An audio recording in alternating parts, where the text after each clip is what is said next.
Welcome to the Strengthen Your CEO Relationship Workshop. We're going to be talking today about how to bring out your company's superpower.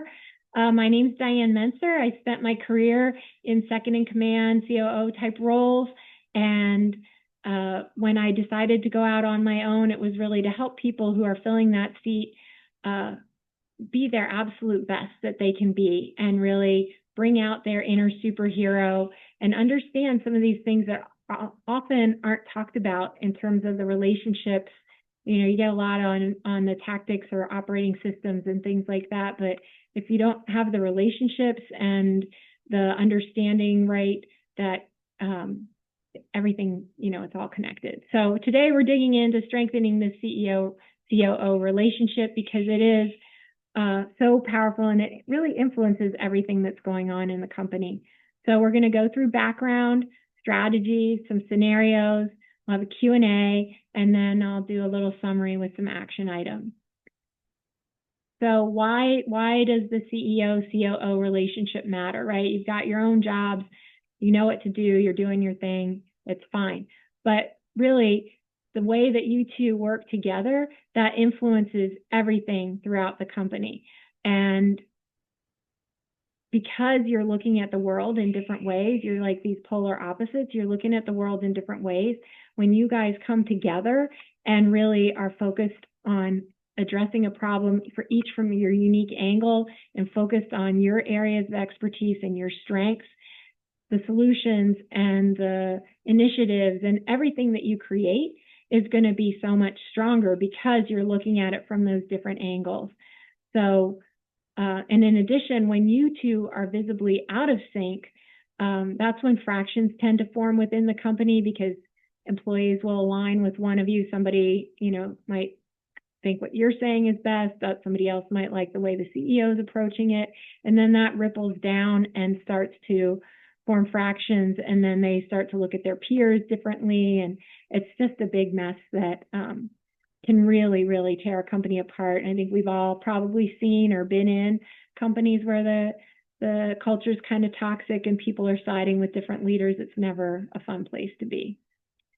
So, and another reason, miscommunication costs companies $12,000 to $15,000 per employee per year. So 10-person company, $120,000 to $150,000 a year just from miscommunication.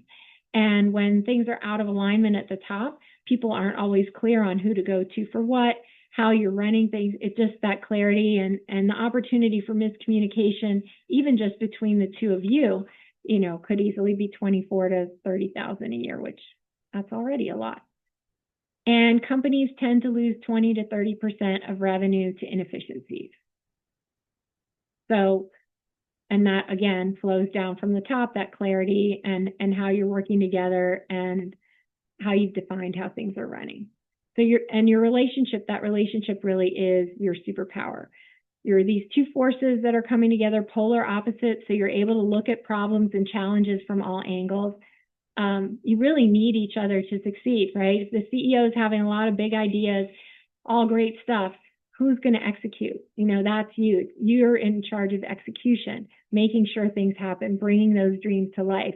But if there's nobody creating those dreams, what do you have to bring to life? So it's really the two of you together are essential and stronger together. This is where the whole is greater than its parts. Think about a rope where two strands woven together are much stronger than two strands just next to each other. And when you really get together and get in sync and you're respecting each other's differences and collaborating and working together, you create that really powerful dynamic that's capable of transforming your relationship, the company, really launching things into new levels.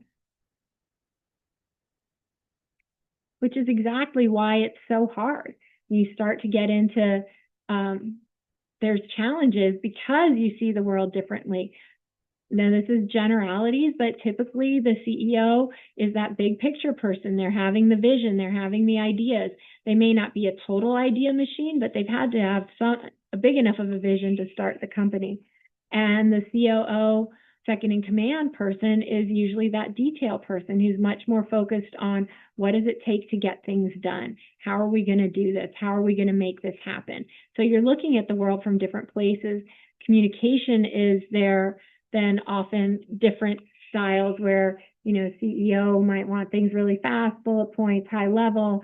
You as a detail person, you're craving more details.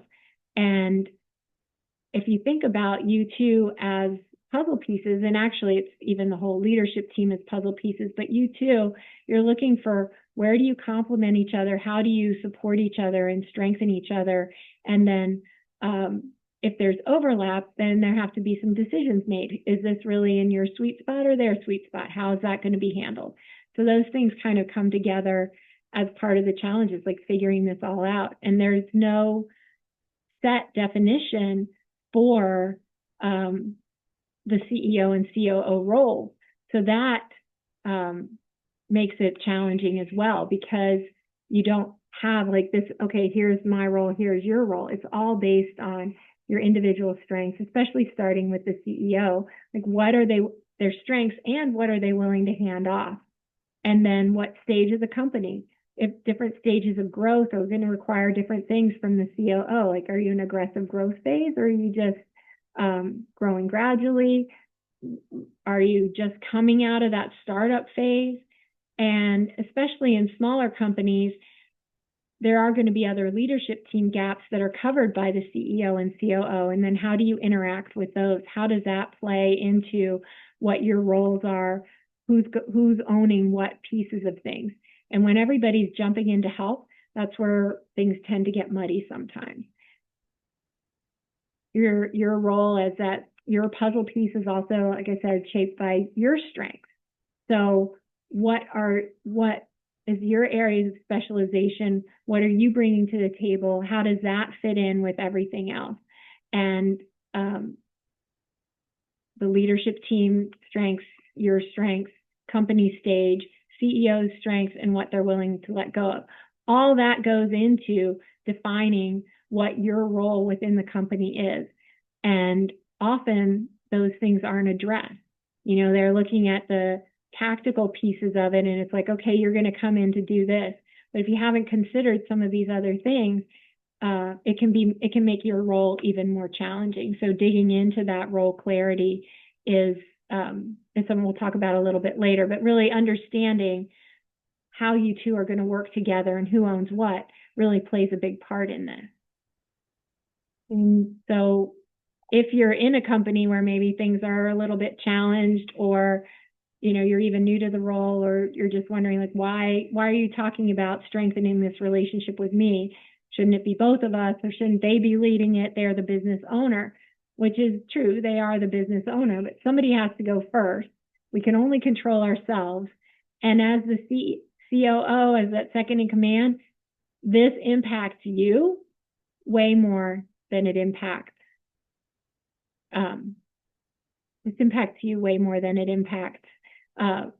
the CEO. The CEO is kind of keeping their things rolling, and it just,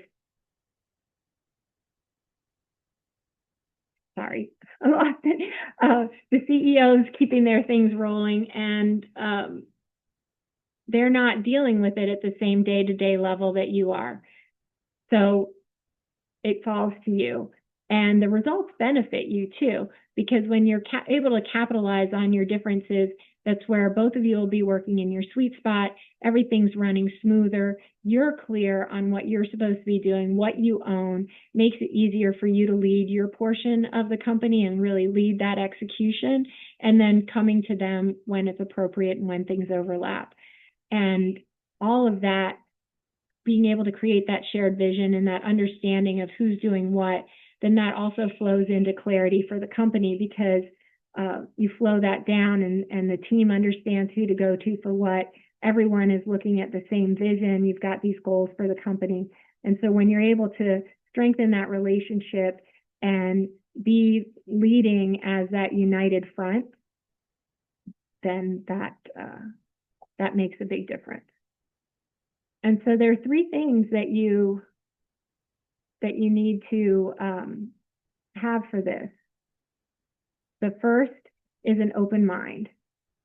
And well, let's all three of them. Open mind, future focus, and spark framework.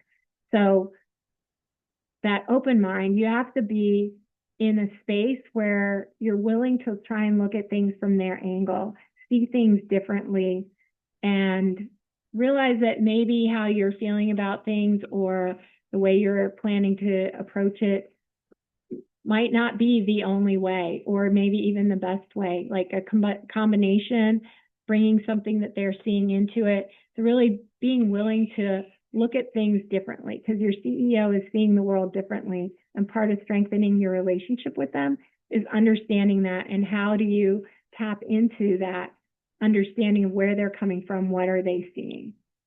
The future focus is, there are things happen, and you can go back and rehash them and stay frustrated and stay aggravated.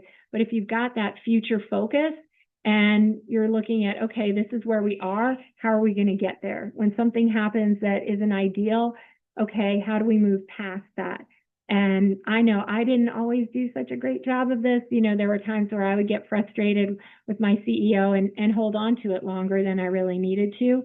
And that impacted our ability to really connect better and look towards the future and move forward. And so when you're able to let things go, and it's like, okay, well, here's where we are now. How do we make sure that doesn't happen again? Or how do we do it differently? And then the SPARK framework for communication, which I'll share a little bit more about later, but it's same page, alignment, respect, and keeping in sync. So getting on that same page, creating alignment, respecting each other's differences, and doing the work to keep on the same page.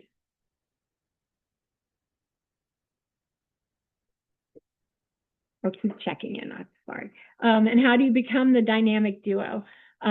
This is like where you're really putting it all together to create those strengths and be able to really elevate the company, create that environment inside the company where you guys are operating as a united front.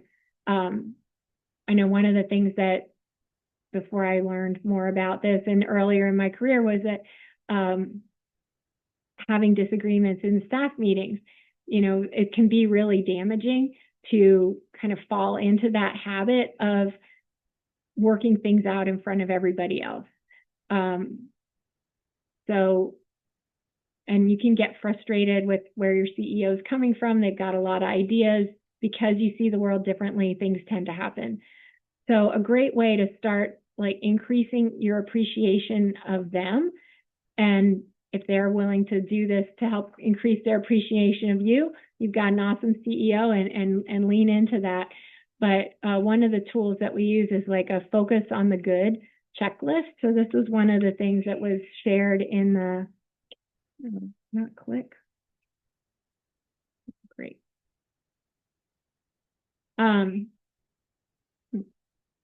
Yeah, here. So there's a focus on the good checklist. And these are strategies to help increase your appreciation for your CEO. And so it's really thinking about all the things that they bring to the table, what you've accomplished together, things that they've done even before you got there. What do you love about what they're doing? There are things that they probably love doing that you hate doing. So like keeping through this and using this checklist to help you stay focused on the good that you guys are doing together and what they bring to the table, because that mindset is a big part of it. And if you keep it handy and review it when you feel frustrated before you're going into a big meeting, I used to have Be Curious taped to my monitor because it reminded me that I wanted to focus for the good. Try and understand, what are they seeing that I'm not? Because that is a big part of it. They are seeing things differently. They're seeing something that you might not. You both have blind spots, and how you're blending to work into the blind spots is where that superpower starts to activate. And then there's also some information here about when to use it, when you're dealing with things. You know, if there's an event that happens or a new idea that comes up, how do you stay focused on the good in that as well? We'll go back to the notes here. The Be Curious checklist, right? This is a great way to look for value first. It's something that like I said, I had Be Curious taped to my monitor. So these are kind of 12 questions that help you get out of your head and into theirs, right? Start thinking like them. Start seeing, what are they seeing? What could they be seeing? And if you think through some of these things before you meet with them about a new idea, helps you be more open, helps you be ready to hear what they've got going on. I'm not going to read all of these. You'll have this, I'll share this document with you. So you'll have it, and all the links are in there so you can get to these resources. Removing your ego, like starting to think about things the way that they see it, which is kind of what we're talking about here with all of these, but it's just 5 steps to sort of help you get back into that framework of the us versus, it's your us mindset, right? It's the two of you together against the problem or against the challenge. So this another, set of questions to help you think about things differently. And then the SPARK framework. So same page, getting on the same page together. This is where you start to get into their head, not just on your own, but having that meeting with them and starting to see where do they see the business going? What is their focus? How do they see you guys getting there? Where do you guys agree and don't agree on that? Then having some conversations around that so that you can really get onto that same page and be there understanding each other. And there's these are just a couple questions, these growth focused questions that you can use to sort of help understand where they're coming from and get them to open up a little bit more. Helping them think about what could they delegate to you, because you probably see things that you really should be doing, you could do them better, but they aren't willing to let go. A lot of times that comes back to things that have happened in the past, or they just aren't ready. This is their baby, this is that they've built this company, they're not ready to let go yet. But when you start understanding what they might want to get off their plate, you can start looking, maybe you can take some things in chunks or look at things that way.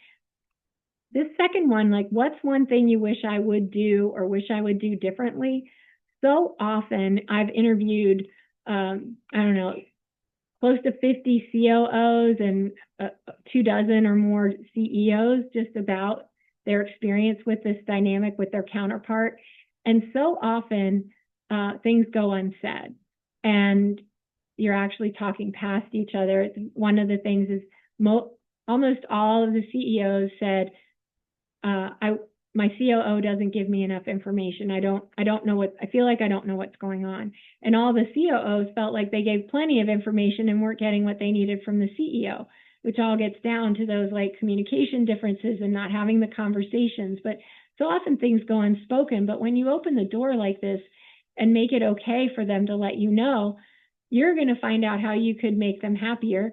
And then you have an opportunity to talk about it too. I mean, it's not just like, oh, I'm going to instantly do whatever they say. It has to be, make sense and be reasonable. But it opens the door for this different level conversation. And 3 things that are going great, 3 things you'd like to fix.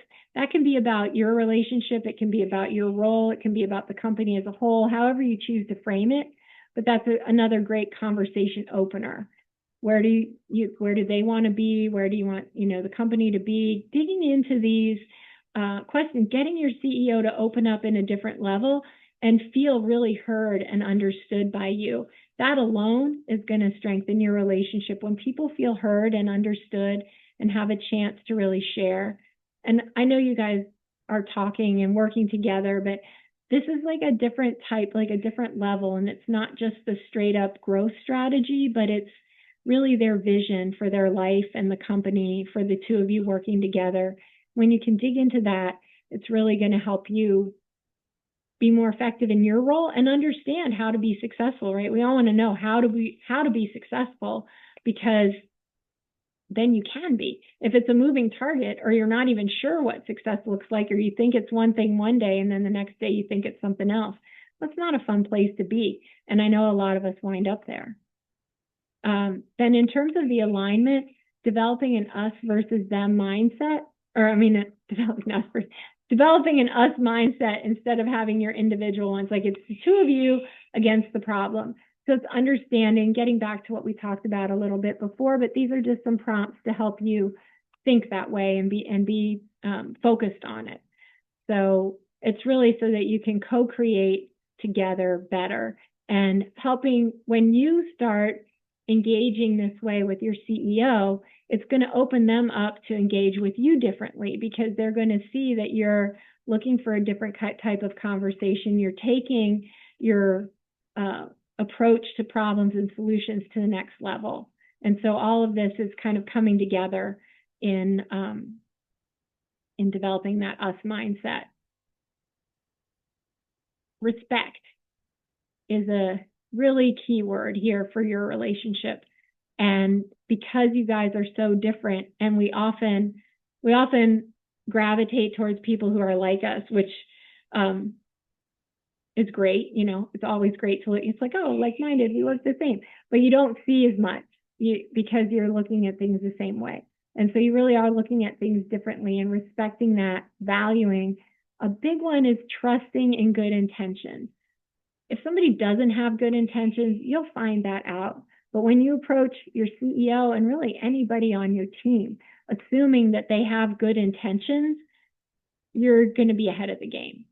It lets you understand that, okay, I may not agree. It helps you be in that place where I may not agree with what they're saying. I may not agree with their idea or their approach, but I'm trusting that they're seeing something and they're coming at this with good intention. And it allows you to look at things a little bit differently. And maybe there's a nugget of that you want to use. Acknowledging that you see the world differently and may have competing priorities. A lot of times, you know, we're really thinking about the team. You're thinking about how everything's going to run, or how are we going to make this happen? And the CEO is thinking about, how do I get the company to the next level? And there's some different priorities with that. And it can be really frustrating when you start to focus on what's best for the company as a whole. Are we really looking at everything? And getting both of you to approach it as not what's best for me and my role, but what's best for the company as a whole. And I touched on it a little bit more earlier about that the importance of the united front, really having that united front, so that when you two, even if you disagree about how something should be done, you come to an agreement, and whatever the strategy is, you both have to support it. Because to get the team to follow along and to get this to move forward in the right way, you both need to be behind it. You need to be encouraging everybody else to get behind it. If you really can't get behind it, then you've got some really tough thinking to do, and maybe some hard decisions to make. Sometimes when you're trying to get to that united front, if there is a disagreement, a great question to ask too is like, how important is this to you? Because sometimes it's something that somebody cares really deeply about, and you may not agree, but it may not be the end of the world if you just went along, because it's not a high stakes decision and it's something they really care about. So, you know, it's just trying to get to understand why it matters to them, and look for alternate ways if you're really at an impasse. Like, maybe there's here's my option, here's their option, but maybe there's a third option that's a little bit of both. You know, is there a way to yes and it rather than yes or? And when you are asking your CEO questions, this can derail a relationship so fast, and you have absolutely good intentions. So they bring in an idea, you know, hey, here's the new idea, we're going to be doing this. And you looking at it and you're like, okay, you know, I've got 10 questions. Like, how is it going to impact what we've already started? How soon do you want it to happen? Does this mean that we're going to be canceling this, which is related but different? You know, and you start firing off these questions, because as COOs, we naturally go into that fix-it mode. You start firing off these questions, and your CEO feels attacked. And sometimes they'll let you know. Sometimes the conversation might have gone better if you had checked to make sure it was a good time to have the conversation.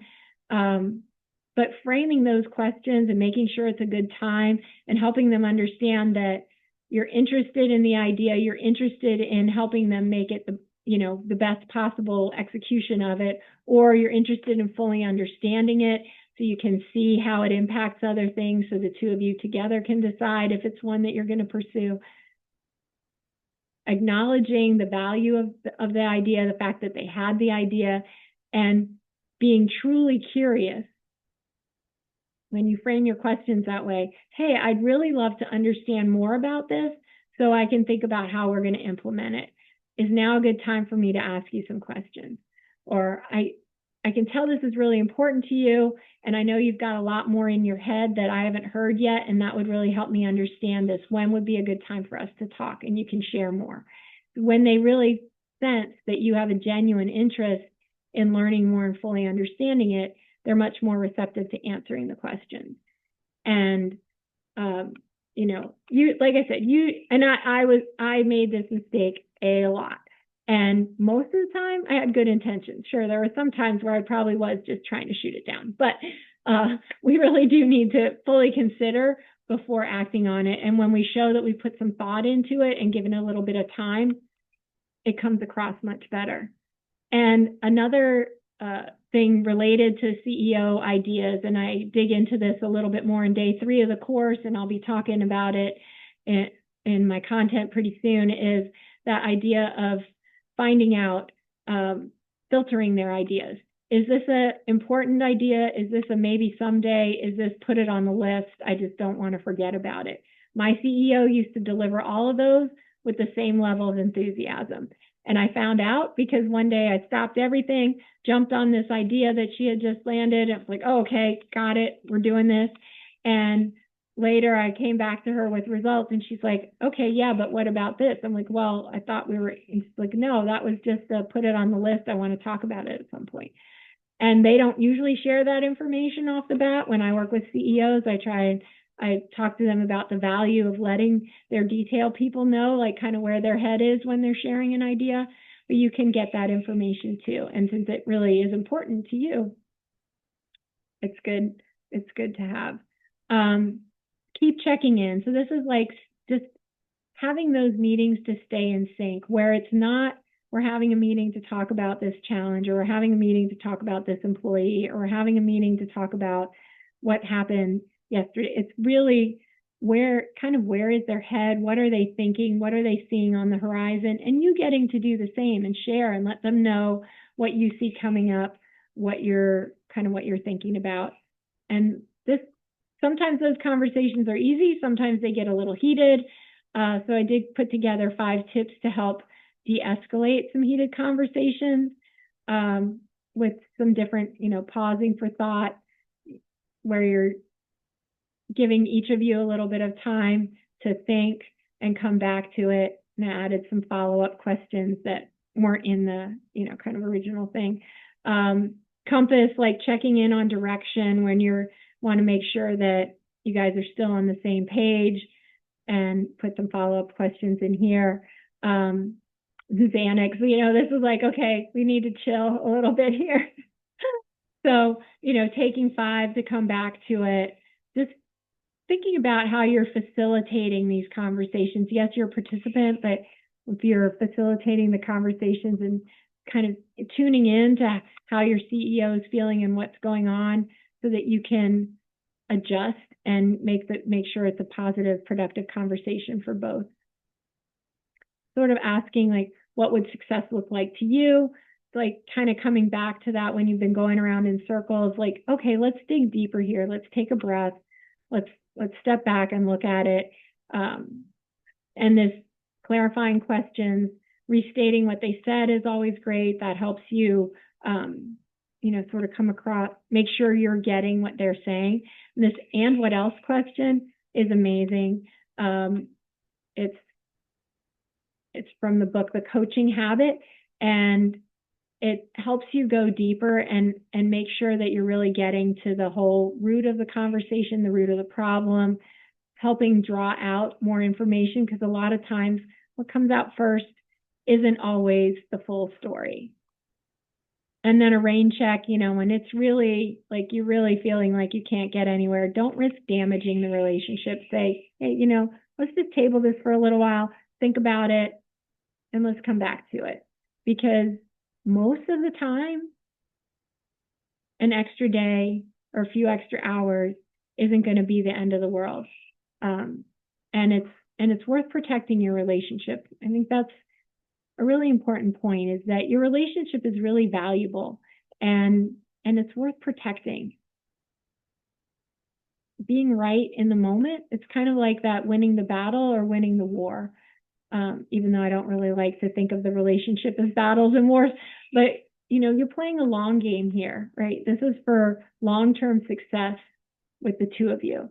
And, so protect that, protect your relationship.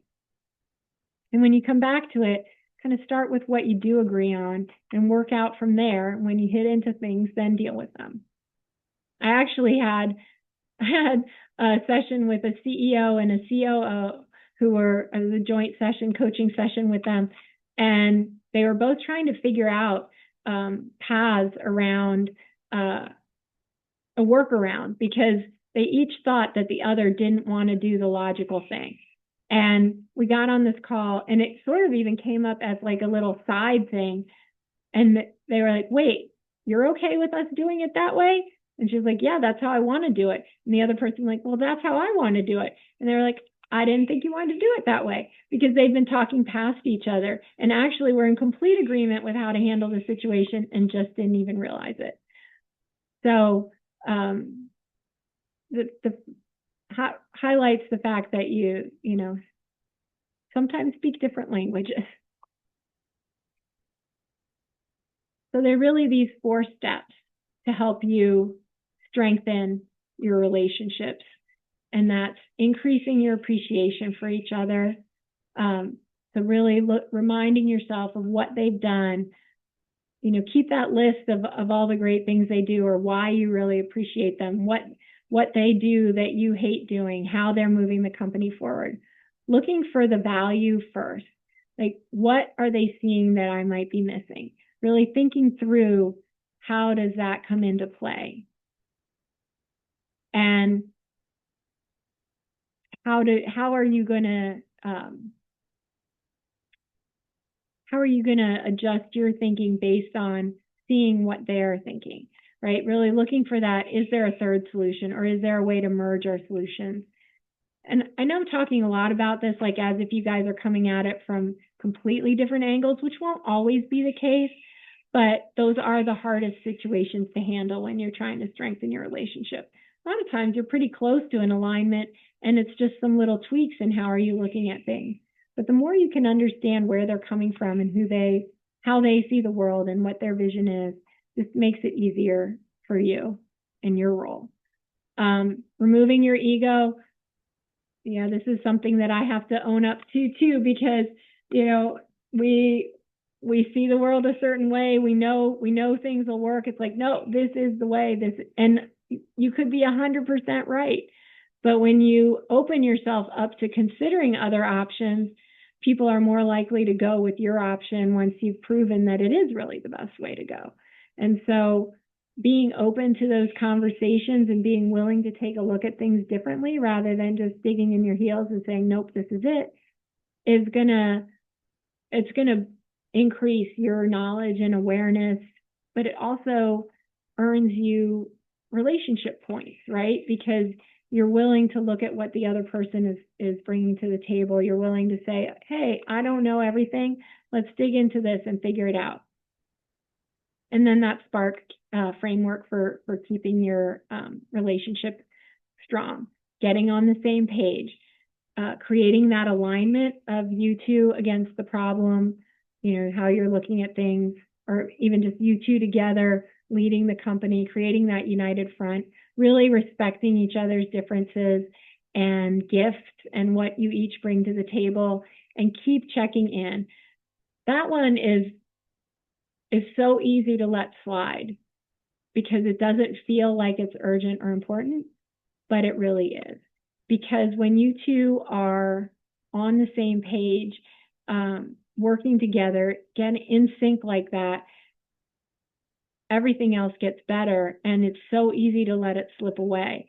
And checking in, so your CEO might not want to be, might not be up for like, oh, let's add another 1 hour meeting to our calendars. Like, right? Everybody's like, we're busy enough. So create value in this meeting for both of you and start small. Say, okay, let's have a 15-minute check-in call while you're driving into work, right? I just want 15 minutes of your time, because here we're really talking about where their head is, what are they seeing, what's going on, and you get to do the same. So you don't always have to be in front of screens. You're not working through a specific project or challenge usually in these meetings. And if you can get outside the office to do them, even if it's just once a month, maybe go to lunch or go get coffee or go for a walk, something, meet for dinner, meet at somebody, neutral places are best. Meet somewhere for dinner, so that you're not in either one of your spaces. You're not in the office. It just opens up your minds a little bit more, especially if you can get out into nature. Just opens up your minds a little bit more and helps you have those conversations in a more relaxed way. But if checking in at least every other week is good, because especially if you've got a fast-moving CEO, big picture, big thinker, their visions are changing fast. And so being able to stay on top of that really is helpful. So kind of talked about doing some live scenarios where we work through some real world situations together. People have let me know that they're not super comfortable having that recorded and on screen, but I've been getting a lot of really great questions in the chat, and I'll share just a couple things, real examples, before I dive into that. So in terms of the CEO-COO relationship, a little bit of my story. So I worked for a small business, and was that second in command person to the business owner. I was the EOS integrator, so that's the seat. And as I mentioned, like, I had a lot of these bad habits. We would disagree in staff meetings, and I wasn't fully appreciating the gifts that she brought to the table and things like that. And when we started to work through these things after I got introduced to the concepts and began to really see how, even though I did all this stuff with the people I supervised, because I was really great at doing this with the people I supervised, I wasn't doing it with her. And our responsibility is not only to build those great relationships with our team and members and help them succeed, it's also to build that great relationship with our CEO so that together we can succeed. And when we started having our meetings, she really didn't want to start having them. So we started with that 15 minutes of drive time. Like, just give me 15 minutes of your drive time. It really started making a difference. When we would come to staff meetings, bombs weren't being dropped in the meeting anymore because she and I had had a chance to talk. I knew what was on her mind. She might say, I want to bring this up today. Maybe let's hold off on that for right now. I want to think about some things here, or let me research that a little bit, and maybe we can bring it up at the next meeting. Or how about you and I talk about this first, and then we'll take it to the team. These different little things that just made a big difference in how we were able to interact in front of the team. We were much more frequently that united front. We were able to figure out how we were going to approach it, get united, and come to the team together instead of working through things in front of everybody. So that build in public isn't necessarily a good idea when you're, trying to do major direction for the company and do it in front of everybody while they're sitting there wondering what's going on and what does it mean for their jobs. So, that's one example. I told you about the two who were in sync in agreement but didn't even know it. Also, I have one client who had been at the company for a while. He was really doing a great job as COO, keeping everything running smoothly, had a great relationship with the previous CEO. A new CEO came in, lots of ideas, didn't really want to hear how things had been done before or what was working. would cause a lot of chaos in the staff meetings.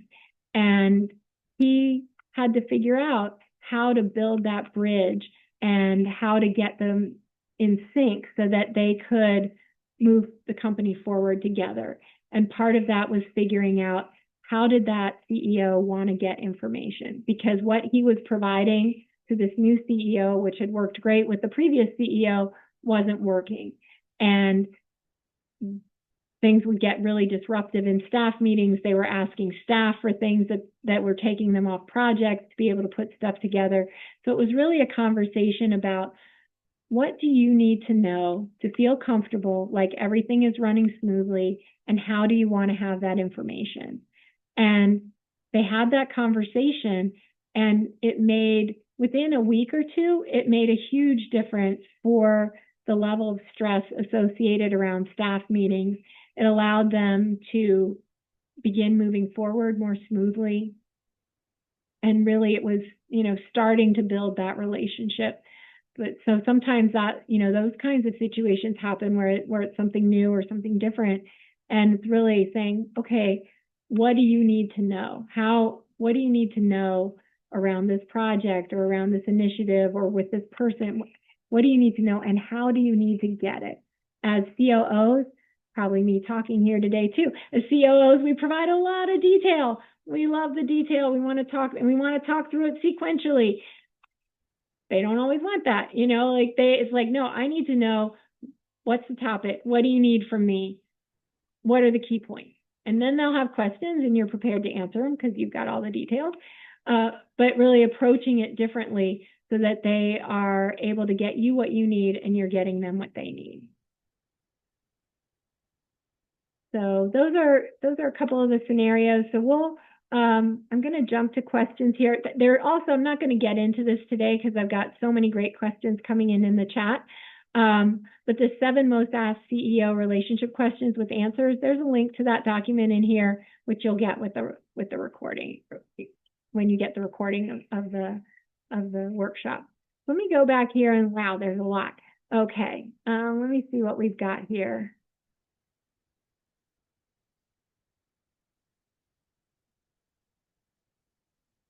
Okay. Oh, this is a really good one.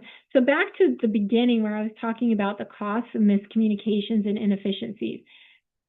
It's not only related to the CEO-COO relationship, it flows all the way down. That inefficiency and miscommunications, that's a company-wide thing, but it starts at the top. Because when you're not clear at the top with how you're going to do things, where you're going, who owns what, people below you don't know who to go to for what, or they'll go to you one time and get conflicting answers, or they know it's a mom and dad thing. If I have this kind of question, I'm going to the CEO because they're going to say yes. If I have this kind of question, I'm going to the COO because they're going to say yes. And so those miscommunications and the inefficiencies, that's company-wide, but it definitely starts at the top. And you kind of think about it, we have super clear job descriptions for frontline people. It's all really spelled out. And then you get up to the leadership team or the CEO and COO, and it's like, well, yeah, I kind of do this. I'm in charge of this, or yeah, I'm in charge of that. But handoff, how the roles interact. I talk about this a lot too, role clarity. I have a whole day in the course about it, and we'll be doing more on that. But really how the roles interact, who owns what, where does that flow down? And then when you're clarifying those roles like that, a lot of times, especially if a COO has been promoted into the role, the CEO is usually holding on to things that it would make sense for them to let go of just because they grew the business and there's things that they, feel more comfortable holding on to, but are keeping them from doing work that would really advance the business. And COOs who've been promoted into the role often wind up holding on to pieces of what they did before. Or if it's a growing company where you and the CEO are still filling portions of other leadership team seats, that happens a lot where one would be still involved in sales and maybe the other's filling like that financial strategy piece. If it's not clear to everyone else and it's not clear to you two about exactly who owns what and how you're working together, it just gets amplified as it flows down. So it starts at the top and it impacts everything.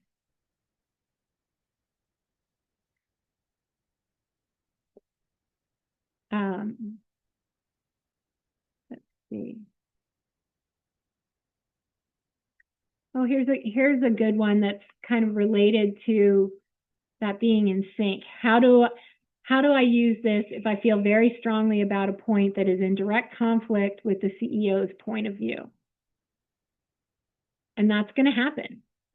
And really, for in that situation, coming back to curiosity, being really curious about what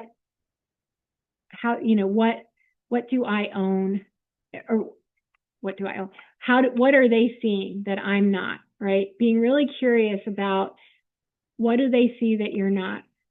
What's a different way to approach it? Even, is this the right problem to be solving? A lot of times we spend time solving symptoms and not the real problem. So when you can get curious and start to dig into why do they care about this? What are they seeing that I'm not seeing? Asking them to help you understand, digging to say, is there really something more to this than what we're looking at? Is there something more that we need to be considering? All of those things will help you continue those conversations. And maybe in working through that, your CEO is also going to see that, hey, okay, yeah, I see what you're saying. Here, maybe we need to look at this a little bit differently, or maybe here's a way we could blend or take the best of yours and the best of mine and come up with this third option. But if you're not able to reach that, if you really are winding up where it's like, I 100% don't agree, and the CEO is saying that we have to move forward with this, you've got some tough decisions to make. Do you go out and fully support it and stay in the role? If it's a big enough thing, you might be considering, is this really the right place for me? Is this really the right fit for me? But you two have to operate as a united front. And it's incredibly damaging to your relationship and to the company if you go out and make it obvious that you don't agree with what's going on, because it's not your company. As much as it might feel like your company, sometimes it's not. And you can present your best possible case, but there'll be times where the CEO is a business owner. It's like, nope, this is what we're doing. And you have to decide, is that something you can get behind, or is it something that's a big enough of an issue that it means it's time for you to consider other options?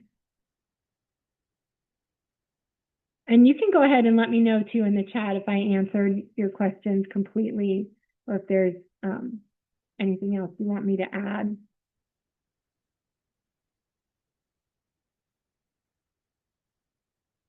Well, this is an interesting one. I'm not sure how many of our people watching this are in this type of a situation, but the CEO's interaction with the board of directors or a board of advisors, how does that impact the CEO-COO relationship, and some ways to address that issue? And I think that really everything that we've talked about, all those strategies, it's kind of like taking that to the next level.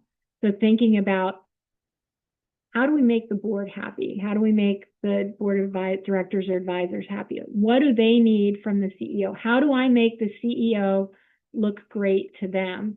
And trying to be aware of what matters, what really matters most to the board of directors, like getting that information from your CEO so that you can help your CEO be best prepared for all those meetings and to be ready to justify or clarify or support what's going on.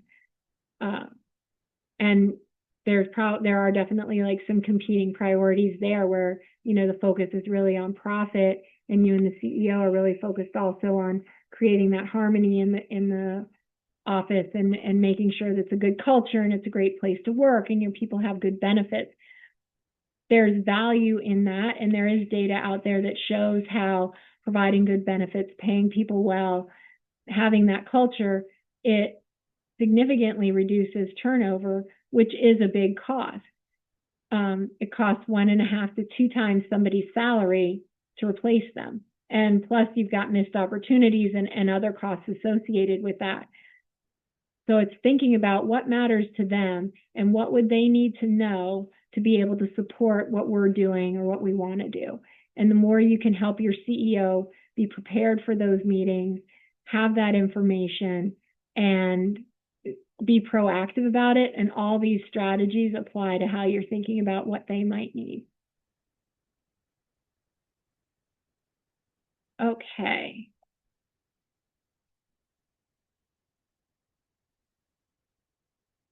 How do I overcome challenges with a CEO who has had bad experiences in the past with predecessors and isn't open or isn't open and doesn't trust easy? Yeah, that's the challenge, right? Because I would say 99.9% of business owners and CEOs have been burned by somebody during the startup phase of their business. Especially because at the beginning, you're usually, you're pulling in anyone and everyone, you're relying on people to do a lot, and balls get dropped, things happen that cause them not to trust. Sometimes it's a bad decision in terms of partners. I talked earlier about how we're drawn to people who are like us. And CEOs often make the mistake of, especially with their first, kind of partner or COO, bringing in somebody that's way too much like them, and then still nothing gets done, right? And how are you getting through that? So that happens a lot of times, and they don't trust. One thing that I helped a CEO do who was struggling with some of these feelings was thinking about what pieces of a responsibility could she start handing off, and how to build that trust, like just build the trust slowly. And sometimes I don't mean this like bragging. It's not like bragging. It's helping them understand and see the value that you're bringing and creating, because everybody's focused on their world. Your CEO is focused on what's going on for them, which is why another topic, but quarterly conversations with staff are so helpful, because you're able to talk about things that are more relevant. You wait till the end of the year. It's like, what happened in January? I don't even know. So overcoming those challenges is a big part of it. When you get curious and understand where they're coming from, that's a great question too. Like if you say like, it really feels like you're holding on to some of these things because something happened in the past, or, just how do you trying to understand like what's gone wrong in the past that I could help make sure that doesn't happen again. Positioning it from that forward focus that we talked about, but really digging into what has their experience been, what is going on, and how can you help navigate that? And are there pieces like, okay, you're not ready to fully let go of this ops task. How about I start doing this part, and here's how it intersects, and I'll make sure you have everything you need. Or asking, what would it take for you to feel comfortable handing this off? And how could I make sure that, you're getting what you need, but freeing you to do the important work for growing the business that you're not able to get to right now? Those are all some strategies for digging into that. Okay.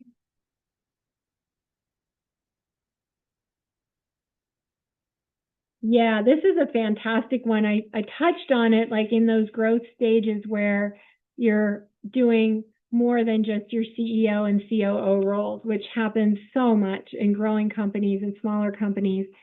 So you've got your CEO and COO role. You're also maybe doing some billable work. You're leading some teams, and that's role clarity. I would say it, can't even say it enough. Role clarity is especially important in those cases, because people have to know who to go to for what, and how do things keep moving, and where do things intersect. And then for you two both to be clear on what the priorities are.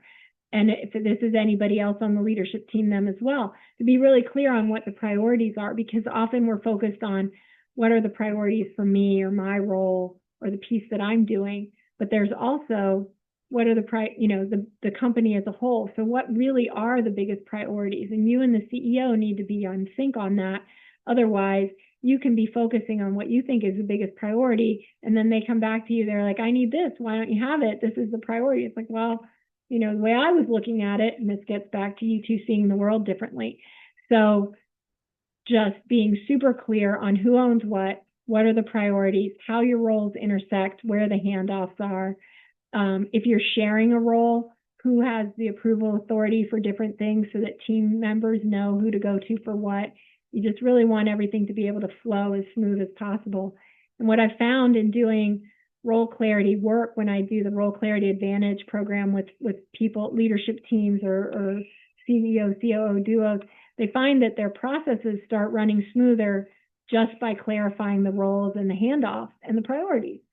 Because a lot of times when you have a people problem or a priority or a process problem, it's really often related to that clarity around roles and who owns what and what the priorities are. So using that as an opportunity to really create that.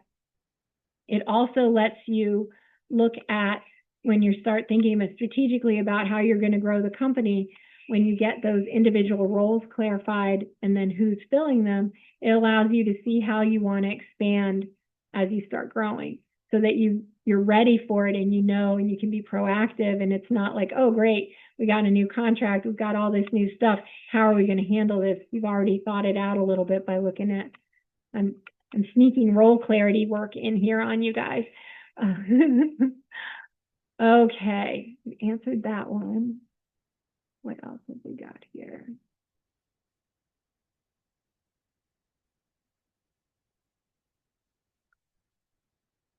Wow, there's a lot. Okay.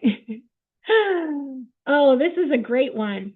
So how do you leverage these strategies if the rest of the team is unhappy with the CEO and you're trying to create positive change? And so that's a little bit of the managing, that's where more than just understanding, you've got some managing up to do.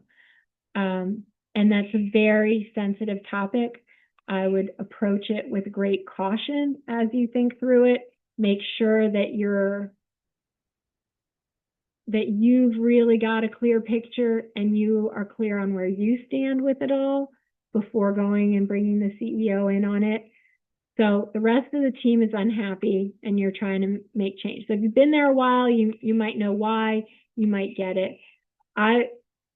Because this could be so sensitive, I would have individual conversations with staff, because people sometimes pile on or join in group conversations even though they don't feel the same way. So really have safe, careful, open conversations with people who, with each individual, and find out where they stand, how they're feeling, how it impacts them, what's going on, and how seriously this is. Somebody might find it an annoyance. For somebody else, they might be ready to walk. Finding out that on that scale. And once you have the clear picture and assess where you think something needs to change or what you think is going on, now you're going to have to take that to the CEO. And you want to be honest and you want to share, but you want to do it in a gentle way, because nobody is at their best when they're on the defensive.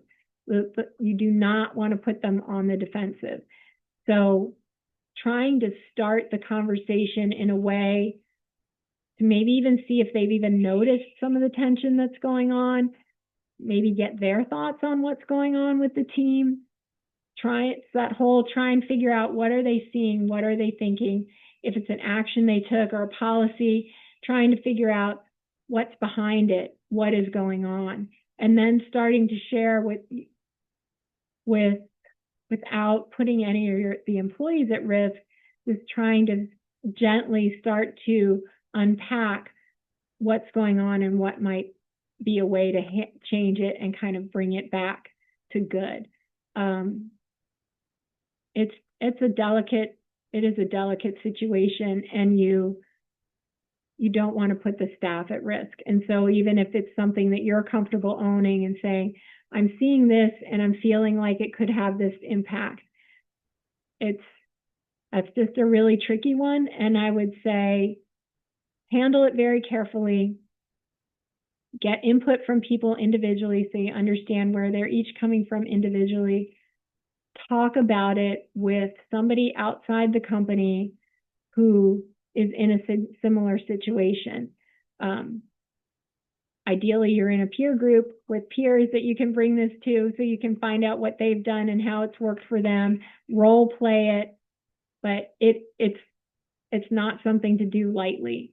And the worst thing would, like, you really don't want to set the CEO up, have it be us versus that, the CEO versus the staff. It's just not an environment you want to create. Hopefully, let me know if that got at it enough for you. Hopefully that at least gives you a starting point for how to handle that. And if you want to share any details about how that situation unfolded for you, or anything that you've tried that didn't work, I know people would be interested in hearing that. So feel free to add that. Okay, great. Thanks for letting me know that got it for you.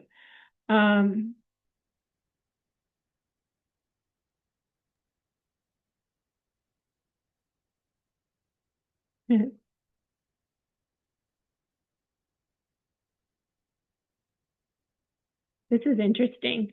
Kind of a double-headed sword kind of situation here. So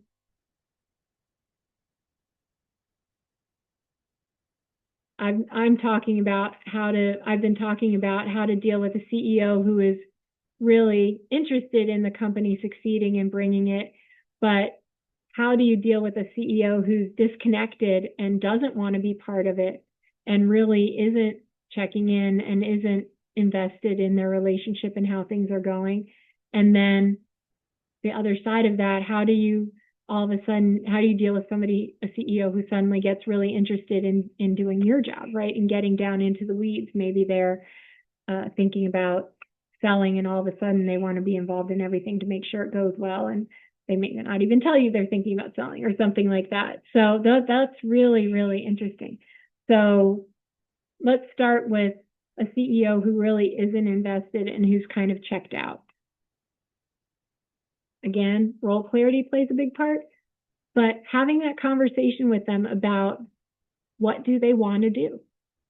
Like, I want to make sure, and you frame it in supporting that, I want to make sure I'm supporting you in the best way possible.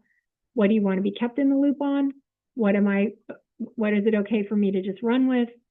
Where do you stand on things? What do you want to be involved? And having them be out is almost easier than having them pop in and out, which I had to deal with at one point with somebody who was popping in and out. Like, I'm interested for 2 weeks. I'm gone for 2 months. I do nothing. I'm being back. I'm interested for 2 weeks. Those situations are tricky too. But trying to understand where they're coming from, doing your best to be able to get in sync with them and stay on that same page, so that you're getting them what you need, and that you're getting them what you need, that they are as involved as they want to be. And you can also be honest about that. It's like, hey, I'm coming in and you come when you're gone for a couple months, I got everything running, and then you come in and want to be back involved.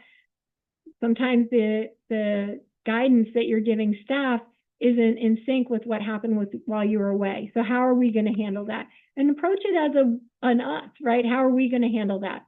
How do we handle when you're ready to come back in? Should you and I have a meeting and I can fill you in?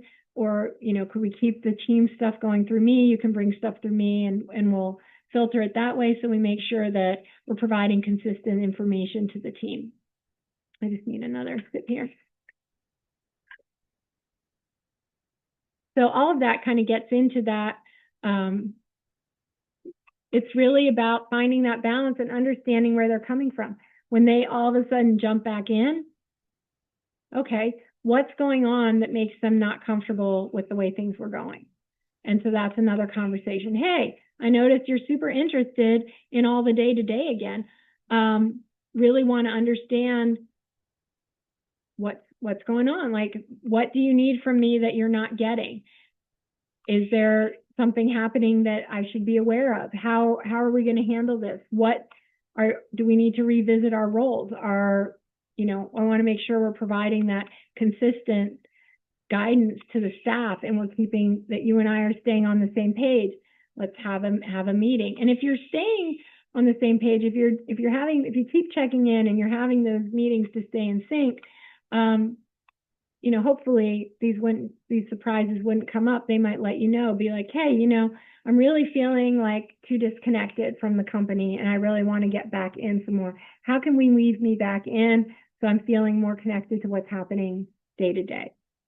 Is it some kind of update? Is it some kind of team brief? What is it? And figure it out together. Co-create that vision. Co-create with them.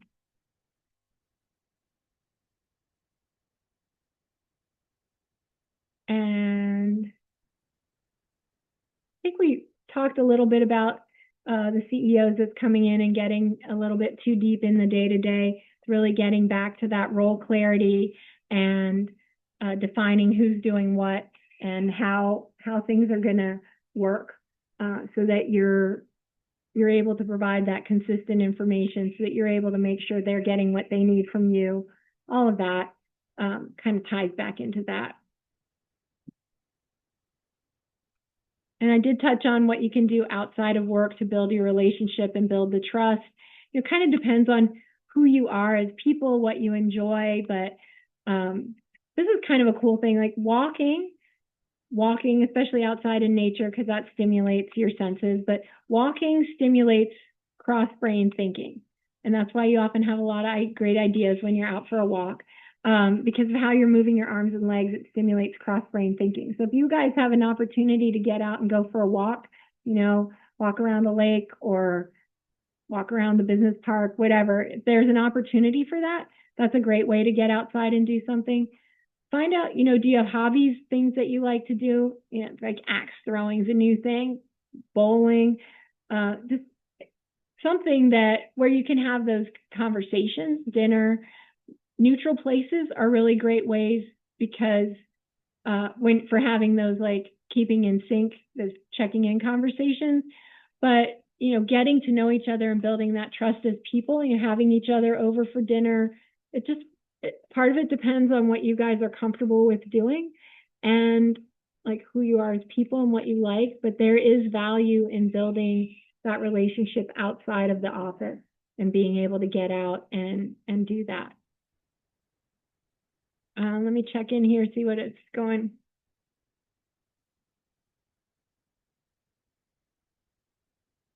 Yeah, great point. Getting them to stick to what you agree to is the hard part, especially when the team makes a mistake. That is a fantastic point. And that's where you just keep getting curious, keep checking in, saying, hey, I thought we agreed to this. Are we revisiting? Do we need to revise? What's going on? And dealing with mistakes, and my cat's moving the camera, dealing with mistakes as opportunities for lessons learned, understanding that they happen when people have good intentions. How do you learn from it? What's the good you can take from it? How do you make sure it doesn't happen again? That's all part of that forward focus. But that is a great point. Thank you. Let's see.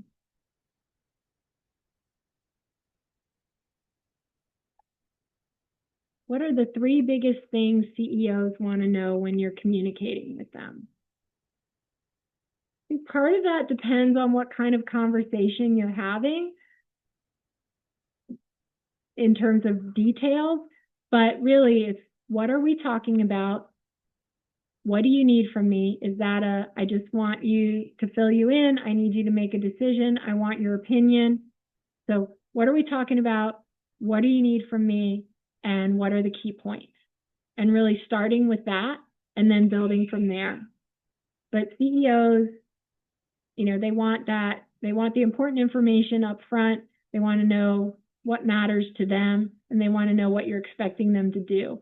And that does remind me of something that I read in a book where it was talking about how when, especially as COOs, we come to it and we're presenting everything in chronological order, it's like, here was a problem. They're like, oh, okay, problem mode. We fixed it. Okay, everything's okay. I don't need to worry about, oh, but then this happened. Oh, and they don't know if you're playing ping pong with their brain. Like, here's a problem.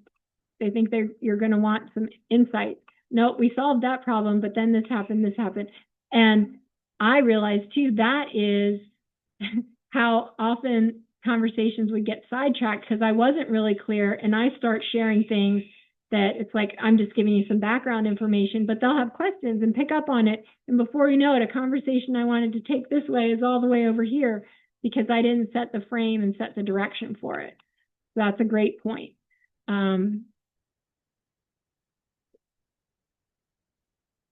Okay. Sometimes you have to put your foot down to keep a CEO from making a huge mistake. How do you bridge that gap?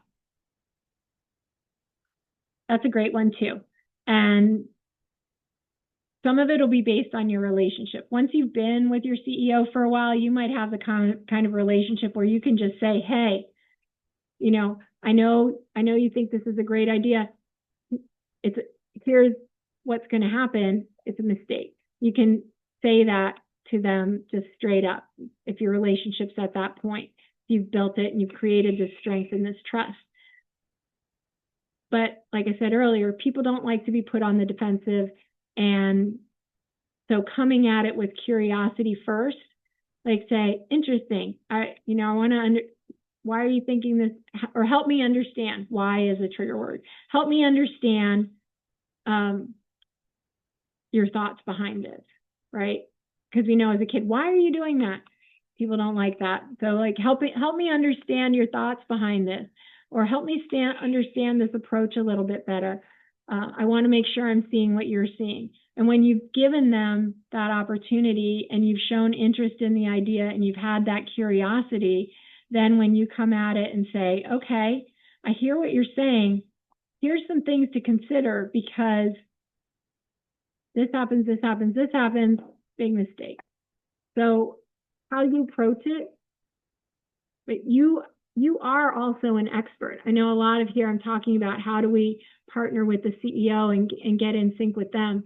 You are an expert. You are the operations expert. You are bringing knowledge and experience and strengths to this team.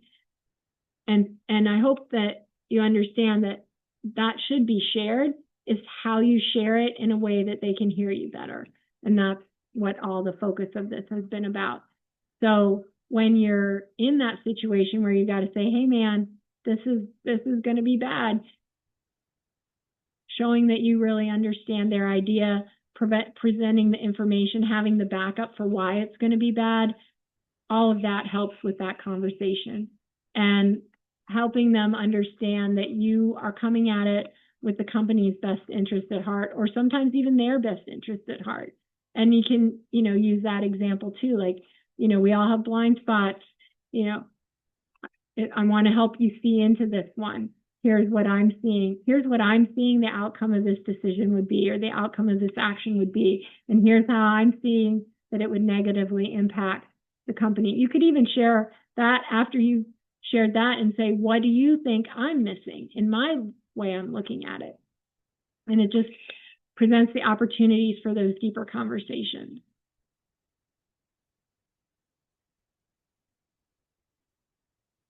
How do I repackage that communication when I think we're saying the same thing in different ways? Yeah, that's a great one. In the example I mentioned, neither one of them thought they were saying the same thing in different ways, but it certainly does happen when you see like, yeah, you're saying the same thing. I'm saying it this way. We just don't see it. It could be that like, let's okay, I think we might be on the same page here. Let's break it down. See if you can look at it from a different angle. Instead of using the same words, say, focus on, okay, here's the objective or here's the outcome, or say, this is what I think you're saying is that right? Rephrasing, asking them, if you think they're not hearing you, asking them how they're interpreting what you're saying. Like, you seem to think we aren't in agreement. How are you interpreting it when I say this? And then that'll give you insights into how they're hearing you or what they're hearing or seeing. That can, and just also using different words or breaking it down into parts, talking about phases, any way that you can sort of really break it down to look at it differently.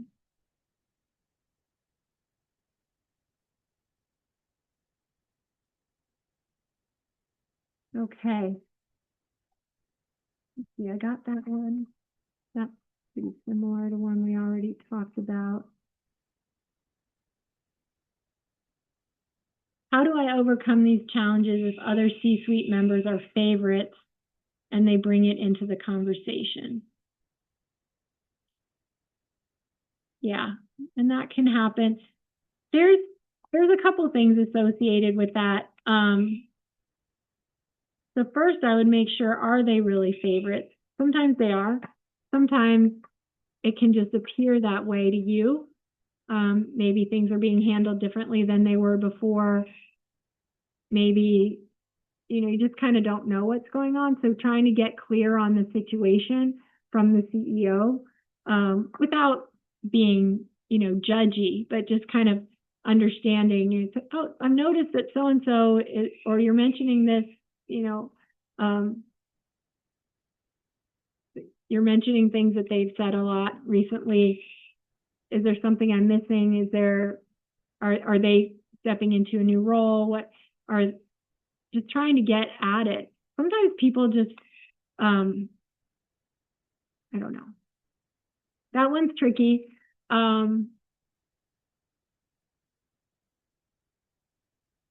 And how you approach it is tricky because you don't want to be seen as being petty so I definitely keep it focused on the actions that are associated with it. Like if they're being brought in on something that's not really part of their role and what they're kind of being brought in is like completely out of left field or something that's not in alignment with how you're moving forward, just bringing it back to like, okay, my understanding was that this was sort of our path. Have things changed? What are you thinking? Keep checking in meetings, that can help get around a little bit of that too.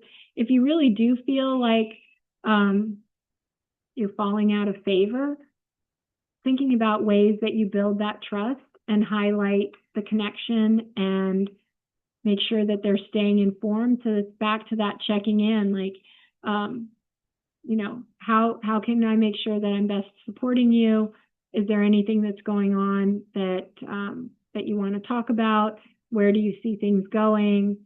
Is there anything that you wish I would be doing differently? Just getting into all of that in terms of your roles. But when you've got clearly defined roles, that really helps provide the guardrails for the different pieces of it.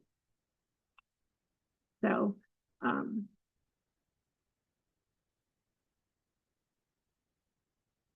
and yeah, some guardrails. But this is interesting because I saw it in a leadership team where I worked with recently where we did the Role Clarity Advantage program. And when they all came into the kickoff meeting, there was a lot of tension, partly because I'm coming in and talking to them about clarifying their roles. But it was more than that. It really felt like it was more than that. And I did the role clarity work with them. And then we had a team meeting where we kind of went over what everyone was doing and how things aligned and how they were going to work together. And the amount of trust, I could see it happening in the room, but when I checked in with them 30 days later, after that meeting where we created the alignment, the amount of trust and the way they showed up to that meeting was like night and day because everybody was clear on who was doing what. People knew where the handoffs were. They knew how their roles intersected. But I know I felt this way a lot at different times in my career where I feel like I'm doing everything. And what the heck are they doing down the hall? Like, what the heck's going on down there? And when they had this clarity on what everybody else was doing and how their roles intersected, things that they thought were being dropped. It's like, oh no, that person really has it and they own that.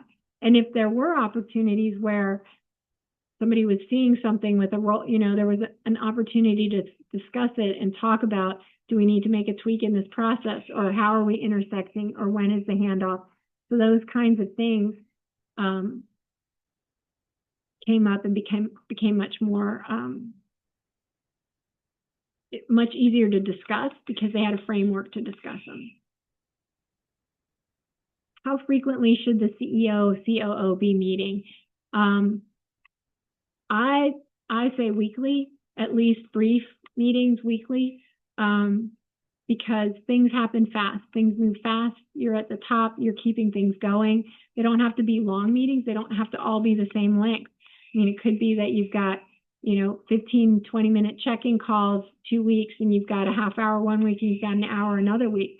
The main thing is to stay connected, because so often, and think about this, it happens in our personal lives and other relationships too, where you're separate from a person for a while and you begin to wonder, what's going on over there? How are they thinking about me? Did they forget about me? Just all these different things that can come up into your mind when you're not connected. And when you're staying connected and you're staying aware of what you each need and what matters, and you're prioritizing protecting your relationship and making sure that you're that united front that is always moving the business forward and focused on what matters and equipping and empowering the team, that 15, 20 minutes or that half hour, an hour is so valuable and winds up saving you thousands and thousands and thousands of dollars, because it's connected to that clarity and the inefficiencies, and it's just all connected.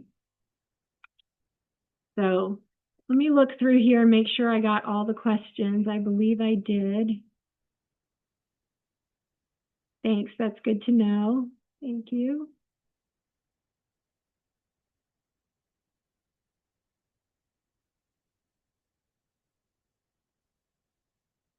Yeah, okay, I think that's all the questions. So I'm gonna go through our little summary here, which we've really hit on this a lot, but together you guys are unstoppable. Really, when you come together and are seeing things from all angles, you really are unstoppable. And you as the COO are leading the way by taking this action. There are 3 keys to making it work: open mind, future focus, and that SPARK framework. Strategies that will help you open your mind, increasing the appreciation, looking for value first, removing your ego. And that SPARK framework is just same page. Get on the same page, get in sync with that vision and how you're going to get there. Stay in alignment, create that alignment, stay in alignment, respect each other, respect what they bring to the table, respect what they've done before, respect that they see things you don't, and you see things they don't. It's a two-way street there. And keep checking in. Keep checking in. So your action plan, if you didn't do it when you started the course, or if it's been a while, maybe go back and take that healthy CEO relationship quiz again, help you figure out where you stand. Take some time to open your mind and really focus on the future, looking for the good, thinking about how you guys are going to move forward together. So I put links to all the documents here, and you'll get this. Like I said, you'll get this. And then implement that SPARK framework. Stay curious. Really, when you're creating that, getting on the same page, helping them really feel that you want to better understand them. You want to understand where they're coming from, so that the two of you can be that powerful duo that you're capable of. Investing in that partnership. And then these resources, will help you. And definitely adjust this, make it your own, add to it. There's lots of interesting books out there on brain science-based communication strategies and leadership. And, there's lots and lots of information out there. What I tried to do is break it down into strategies that you can use and to get going. and then, build these out, add your own questions, save it as a Word, save the thing as a Word document so you can edit it and add questions and just make it your own.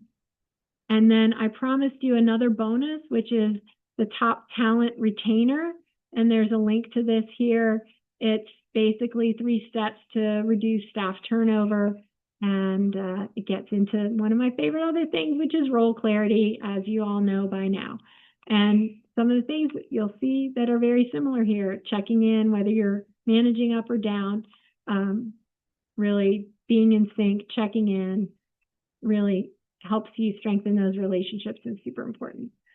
So thank you for being here today. I really appreciate you joining me, and great to see that you found the answers to the questions helpful, and really excited. Let me know. You're always welcome to let me know if one of these things worked, something did it, worked for you. I want to hear about it. I want to celebrate these successes with you. I believe in you. You are doing great things and important work, and overcoming some of these, using these strategies to help you guys get on the same page and see the value that each other brings. Hopefully that will make your life even better. So hang in there, and appreciate you, and thanks for today.